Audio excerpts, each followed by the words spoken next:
Nous poursuivons l'étude du Maharal de la Megillah, interprétée par le Talmud, et Maharal tire les conclusions de cette interprétation. Nous avons ainsi vu la figure d'Assuérus, qui est Assuérus marqué essentiellement l'asot kirtzon ish veish, de respecter la volonté de chacun, c'est-à-dire de renier par conséquent le phénomène de la valeur et pas seulement de l'égalité. Et c'est ainsi que nous aboutissons à la figure de Haman.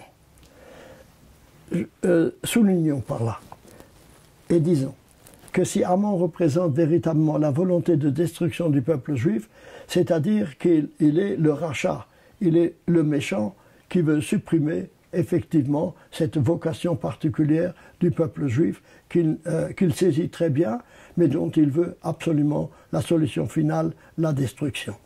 D'après le Maharal, interprétant ainsi la Gemara, il est clair que cet aspect de Haman n'est pas seulement une figure historique. Au-delà de sa personne, eh bien, la figure de Haman est aussi l'expression d'une force spirituelle qui règne dans le monde, comme celle d'Assuérus et comme celle de Mordechai, qui ont évidemment une densité historique, mais qui par-delà cette densité historique représente, comme nous l'avons d'ailleurs déjà vu pour les empires, une certaine force spirituelle qui règne dans le monde. S'il en est ainsi, à ce moment-là, on doit trouver, en ce qui concerne ces personnages, une certaine allusion dans la Torah, puisque la Torah elle-même est une description de l'humain. Donc toutes les forces spirituelles qui existent dans le monde et qui se développent ensuite au cours de l'histoire, au fond, elles ont leurs racines dans des événements ou des prescriptions ou des récits de la Torah elle-même. C'est dans ce sens que l'on doit comprendre la réflexion de la Gemara dans la Gemara Chulin 139b qui demande une question absolument étrange. Haman minatora minayin. D'où savons-nous que Haman est déjà inscrit dans la Torah? Alors évidemment, c'est une question extrêmement étrange, étant donné que Haman, comme nous le savons, s'est réalisé des siècles plus tard. Comment voulez-vous qu'il soit inscrit dans la Torah? Mais ils ont trouvé qu'il y avait un rapport. Et quel est le verset qu'ils ont invoqué où Haman est mentionné? Hamina eitz asher tziviti lo tochal mimenu achalta. Est-ce que de l'arbre que je t'ai ordonné de ne pas manger, tu as mangé? Hamin, est-ce que de, en hébreu, min, de, ha, interrogation, hamin, hei, mem, nun, sont les mêmes lettres que Haman. Et par conséquent, hamina eitz asher, Haman est déjà inscrit dans la Torah. Hamin, Haman. Naturellement, il ne s'agit pas simplement de prendre ces trois lettres et la comparaison. Il s'agit d'une comparaison interne. Et quelle est la comparaison interne? C'est que, au fond, toute l'histoire que nous racontons a déjà ses sources dans la création, dans le récit de la création. Et dans ce récit de la création, l'homme apparaît. Dieu, comme nous l'avons déjà dit, invite l'homme à la souda, invite l'homme à un repas, c'est-à-dire à jouir de l'ensemble du monde. Et c'est ce qu'il lui dit. Il le place dans le Gan Eden, il lui dit « Mikol eitz hagan ochal tochal » tu peux manger de tous les arbres, sauf de celui qui est au milieu du Gan Eden, de celui-là tu ne mangeras pas. Or, nous voyons que Adam mange de cet arbre, induit par le serpent, que lui dit « Quoi ? Tu ne dois pas manger de cet arbre, tu peux manger de cet arbre, essaie voir. Et si tu manges, yitem kelohim, vous serez comme des dieux. » Il y a dans l'attitude d'Adam et d'Ève à ce moment-là d'aller à l'encontre de la loi établie. Et quelle est la loi établie? Tu peux manger de tous les arbres, mais il y a un arbre dont tu ne dois pas manger. Je soulignerai que cet arbre n'est pas différent des autres. Naturellement, il s'agit de l'arbre de la connaissance du bien et du mal, du bien et du mal. Mais au fond, l'arbre est le même que tous les arbres. Mais il a une caractéristique. Il y a la défense de Dieu de le manger. Le fait de contrevenir à cette obligation à cette règle est une révolte contre Dieu. Quoi? Je ne suis pas dépendant de rien, de personne. Je suis dans le jardin, je suis à la Souda, je mange ce qui me plaît. Et par conséquent, il y a dans l'attitude d'Adam déjà une sorte de révolte contre la règle, de révolte contre la limite. L'imposer, je fais ce que je veux. Je fais ce que je pense. Je ne suis redevable de mon existence à personne. Il y a donc dans l'attitude d'Adam déjà cette révolte de l'homme qui se veut Dieu. Et c'est exactement ce que le serpent dit à Adam: si tu en manges, tu seras comme Dieu. C'est-à-dire tu feras ce que tu voudras et tu n'es dépendant de personne. Cette idée de limite, cette idée qu'il y a une transcendance, cette idée que l'homme ne s'est pas fait lui-même, mais qu'il est dépendant par conséquent d'un autre, c'est l'idée fondamentale de la Torah. Haman mina Torah minayin, d'où savons-nous que la personnalité d'Haman, que la typologie d'Haman est déjà contenue de la Torah? C'est dans la révolte d'Adam, induite par celle du serpent qui veut faire que l'homme, il est comme Dieu. Il a la même possibilité que Dieu, un Prométhée. Par conséquent, il y a dans l'attitude de l'homme possible une révolte même du refus de la divinité, un refus de la transcendance, une insertion dans l'immanence du monde qui refuse par conséquent de sortir de ses limites et qui dit qu'il n'y a pas d'autres limites. Or, l'existence d'Israël, c'est exactement le contraire, comme je l'ai souligné déjà au cours de ces exposés, c'est l'alliance, c'est le fait que l'homme est dépendant, mais que c'est dans cette dépendance qu'il trouve sa liberté, puisque c'est elle qui est le fondement de son existence. Donc, par conséquent, Haman, si vous le voulez, bien, il veut être Dieu. Il veut être Dieu. La révolte et c'est ainsi que nos sages ont bien vu les choses. Pourquoi est-ce que Mordechai ne se prosternait pas devant Haman? Qu'est-ce que ça pouvait lui faire? Il met ainsi en danger l'ensemble du peuple juif pour refus de saluer simplement Mordechai. Est-ce que ce n'est pas mettre en danger le peuple juif simplement en refusant cela? Nos sages ont exprimé ça en disant que Mordechai avait se considérait comme une divinité. Il voulait être Dieu. Il était Avodah Zara. Et en se prosternant devant Haman, c'est pas devant la personnalité d'Haman qu'on se prosternait. On se prosternait devant ce que Haman représentait, c'est-à-dire une révolte contre la divinité. Et ça, Mordechai ne pouvait pas l'accepter. Cette Avodah Zara, ce culte étranger. Je rappelle ici d'ailleurs cette volonté des dictateurs de se considérer eux-mêmes comme Dieu. Rappelez-vous Staline qui se faisait adorer, auquel on adressait des prières et des psaumes, je pourrais dire. Il y a dans chaque dictateur cette volonté. Encore récemment, j'ai vu ce chef de la Corée du Nord la même attitude. Il y a dans leur attitude dictatoriale, il y a une volonté précisément de se faire adorer. Véritablement, ils sont les représentants de la puissance humaine opposée à la puissance divine. La réalité juive est celle, au contraire, d'une collaboration entre l'humain et le divin, l'humain réalisant le projet de Dieu pour la création, c'est cela même qui est Israël, et par conséquent, c'est la volonté de river l'humain à la transcendance en essayant, en montrant que dans ce dépassement, l'homme véritablement devient ce qu'il peut être, alors qu'au contraire, il s'anéantit, qu'il se coupe de la réalité de son existence. C'est pourquoi nos sages ont vu Haman mina Torah minayin, d'où va tout cela, dans le fait que le premier homme a cédé au Nachash, a cédé à la considération diabolique, je dirais, du serpent qui veut l'induire en erreur. Et cela, nos sages l'ont exprimé d'une façon tout à fait remarquable dans le Talmud, et le Maharal reprend d'une façon tout à fait originale cette explication. Voici. Rav Nachman, c'est dans le traité Megillah, page 11a. Lorsqu'il interprétait la Megillat Esther, commençait toujours son commentaire en citant un verset des psaumes, le psaume 124. Loulé Hachem, Shahaya lanu bekum aleinu Adam. Si Dieu ne nous avait pas soutenus lorsque Adam s'est levé contre nous. Je cite maintenant dans la traduction d'André Chouraki le psaume dans son entier, pour voir comment il voit l'histoire de la Megillah à la lumière de ce psaume. Le voici. Cantique de David. Sans Dieu qui fut pour nous, qu'Israël se le dise. Sans Dieu qui fut pour nous, lorsque l'homme se dressa contre nous.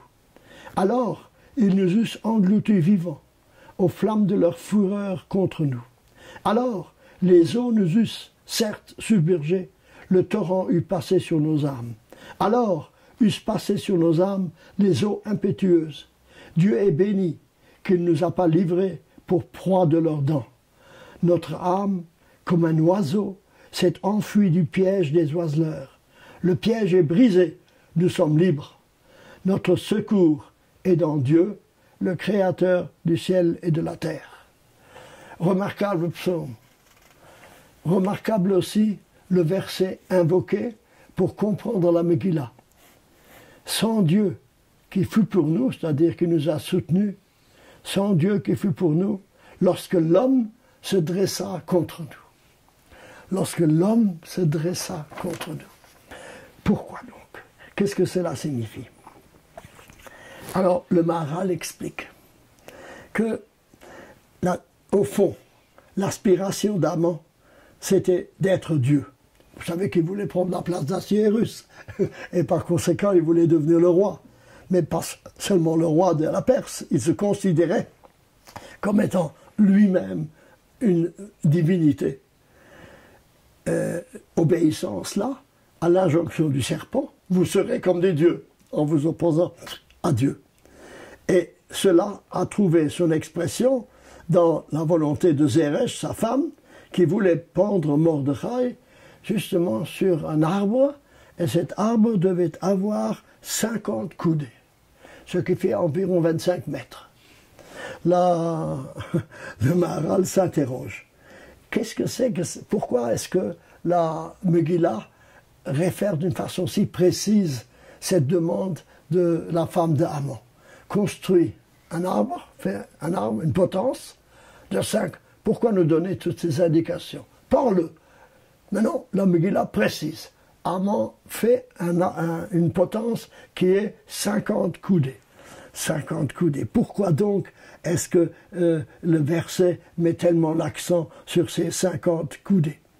Alors, le Maharal explique que Adam se considérait comme supérieur à tout. Il est l'homme que Nietzsche appelle le surhomme. C'est lui qui est la divinité, en quelque sorte. Il est l'homme par excellence. Vous savez que Moshe, lui-même, d'après la tradition, a atteint 59 degrés de sagesse. Mais le texte souligne qu'il n'a pas atteint la 50e. La 50e, c'est Dieu. 49 plus 1. Donc, par conséquent, 49 est à la portée de l'homme. Mais la 50e n'est pas à la portée de l'homme. Je dis entre parenthèses que entre Pessah et Shavuot, c'est-à-dire entre la délivrance physique et la délivrance spirituelle, il y a 49 jours. Le 50e jour, c'est le don de la Torah. Donc par conséquent, 50, c'est toujours la marque de la supériorité à l'humain, de quelque chose qui est surhumain, donc pas quelque chose qui vient de la transcendance par ailleurs, mais que l'homme ne peut pas acquérir par lui-même. Même Moshe n'est arrivé qu'à 59 degrés de sagesse et non pas la 50e. La Torah a été donnée le 50e jour. Vous savez également que le Yovel, le jubilé, c'est la 50e année de Shemitah. 50, 49 plus 1. Mais le Noun, le 50, est toujours l'attribut de quelque chose qui vient d'ailleurs et que l'homme ne peut pas acquérir par lui-même. Or, Haman, lui, il voulait acquérir cela par lui-même. Il voulait que la 50e porte lui soit ouverte également par lui-même. Et c'est pourquoi, d'après le Maharal, le nom de Haman indique cela par allusion. En effet, Adam, Aleph, Dalet Mem, dans la Gematria, c'est-à-dire dans la valeur des lettres qui le composent, c'est 45. Adam, c'est 45. Aleph, Dalet Mem, 1, 4, 40, 45. Adam est donc 45. C'est d'ailleurs, entre parenthèses, soit dit, également la Gematria de Ma, Mem, Hei, quoi? Qu'est-ce que c'est que l'homme? L'homme est une interrogation. Ma, qu'est-ce que c'est? Il n'est pas entièrement défini. Il a à devenir, il a à devenir, il a à se dépasser lui-même, il a à devenir autre chose. Haman estimait que lui était déjà arrivé à la 50e. Regardez, le mot Haman est composé de Hei et de Mem, ça fait 45, mais à cela il ajoute un Nun, le 50. C'est-à-dire il ne se suffisait pas du Hei Mem d'être Adam, un homme, il voulait arriver jusqu'à la 50e. Et c'est pourquoi elle lui a dit de faire une potence de 50 coudées pour bien montrer que ta supériorité sur Mordechai, qui est un homme, mais toi tu es Haman, tu es une divinité. Et d'après le Maharal, ceci est une allusion pour nous montrer que déjà dans le nom, il voulait être, donc par conséquent, lui, opposé à Dieu en quelque sorte, il voulait être également Dieu. Est-ce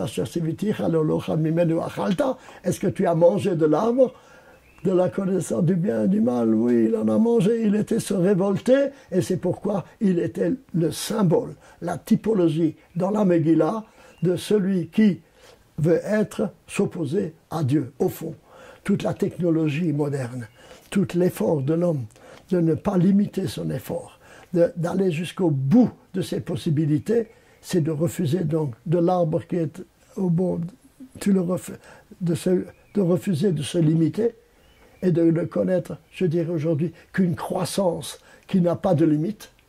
Or, l'homme n'est pas né pour une croissance qui n'a pas de limite. La limite, c'est la chose essentielle. La Torah, essentiellement, c'est le fait que l'homme n'est pas l'opposé de Dieu, mais qu'il y a une collaboration entre l'homme et le divin. C'est le sens de l'alliance entre Dieu et le peuple d'Israël, et par conséquent, cette alliance n'est pas une opposition entre Dieu et l'homme. Nous ne sommes pas des Prométhéens qui avons besoin de voler le feu pour établir la civilisation industrielle que nous avons comme dans la mythologie grecque. Au contraire, Boré Meoré Haesh, c'est Dieu qui crée la lumière du feu et qui l'offre à l'homme pour qu'il développe la civilisation. Mais qu'il développe cette civilisation en accord avec le projet divin et non pas contre le projet divin. Qu'il maintienne par conséquent ce sens de la limite qui fait que l'homme reste un homme et que tout son effort doit consister à assimiler son œuvre à celle du projet divin et non pas à s'opposer au projet divin. Et sinon, eh bien, la société va à sa perte. Et cela est précisément la signification que Haman a été pendu à l'arbre qu'il a destiné à Mordechai. Venaforhu, c'est je disais, c'est le mot clé de la Megillah. Venaforhu, c'est-à-dire, c'est le contraire qui s'est réalisé. Le contraire, c'est que ce n'est pas Haman qui s'est maintenu, mais que l'arbre, la potence que lui a construit, c'est sur cette potence qu'il a été pendu. Cela veut dire que le mal, par lui-même, conduit à sa propre perte. Il y a dans le monde inséré un Mordechai, c'est-à-dire une présence divine dans le monde qui fait que le mal peut réussir à un certain moment, mais ne peut pas anéantir l'univers. Car Dieu n'a pas construit un univers qui va vers sa destruction, mais un univers qui doit avoir un sens. Et c'est pourquoi le mal s'anéantit par lui-même.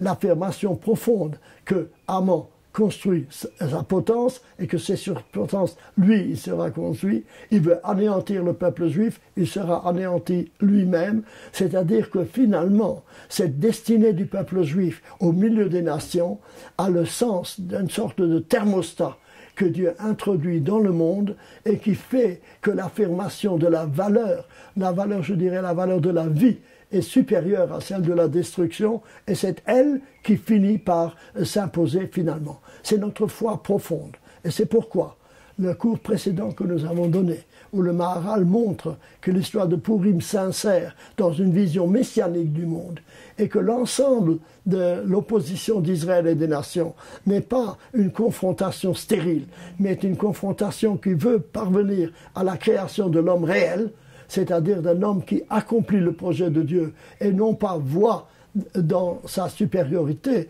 sur le monde ambiant comme une opposition à la divinité, mais au contraire une obéissance à la loi. Le fait de se limiter fait que l'homme se dépasse et acquiert dans cette limité autre chose. Il est tout à fait remarquable, à mon sens, que le texte dit « Si Dieu ne nous avait pas soutenus lorsque s'élève contre nous Adam, l'homme ». Je dirais ici, Adam, l'homme, veut dire une réflexion de l'humanité pure et dure en opposition à la divinité. L'affirmation du judaïsme est fondamentale, à savoir, comme je l'ai dit, que l'homme n'est pas l'opposé de Dieu, que Dieu n'est pas l'opposé de l'homme, qu'il n'y a pas là une confrontation, mais au contraire, il y a une alliance. Vous voyez, je dirais ici, nous sommes à la base même de la compréhension de ce que c'est que le judaïsme et de ce que c'est la volonté par ailleurs de l'homme dans le monde. C'est ainsi que dans la mythologie grecque, essentiellement, les dieux sont les opposés de l'homme. Ils sont tous les deux dans un même univers et ils s'opposent les uns les autres. Alors que dans le judaïsme, c'est justement le contraire. Le contraire, à savoir qu'il y a une alliance entre Dieu et l'homme pour que le monde ait véritablement un sens. Il me semble qu'il faut voir l'ensemble du commentaire du Maharal sur la Megillah dans cette idée-là, à savoir que la destinée du peuple juif et son opposition aussi à une violence de l'humain dans le monde, eh bien, s'insère dans l'histoire générale. Je l'ai déjà dit, mais je crois qu'il faut le répéter, la destinée juive n'est pas simplement une destinée du judaïsme, c'est la destinée de l'humanité. C'est ainsi que la fête de Purim rejoint cette aspiration profonde du peuple juif à avoir une vision messianique, à savoir que l'homme doit aboutir et faire réussir le projet de Dieu pour sa création, d'où la grande joie de Purim qui fait que lorsque nous sommes sauvés, c'est un aspect de l'humain qui est sauvé. C'est un aspect de l'humain et aujourd'hui, comme hier, la présence du peuple juif est précisément l'affirmation que l'humain ne doit pas céder à la barbarie et que si l'homme n'est que l'homme, alors il est une bête et qui veut faire la bête, que l'homme est ainsi condamné s'il veut être autre chose qu'un homme à être une bête. Et c'est pourquoi que le Maharal voit le destin du peuple juif comme celui de la réussite de l'humanité, d'où la grande joie de Purim que nous fêtons donc par conséquent avec toutes les mitzvot relatives à la fête de Purim et montre comment le Maharal insère cette histoire de Purim dans l'histoire générale de l'humanité.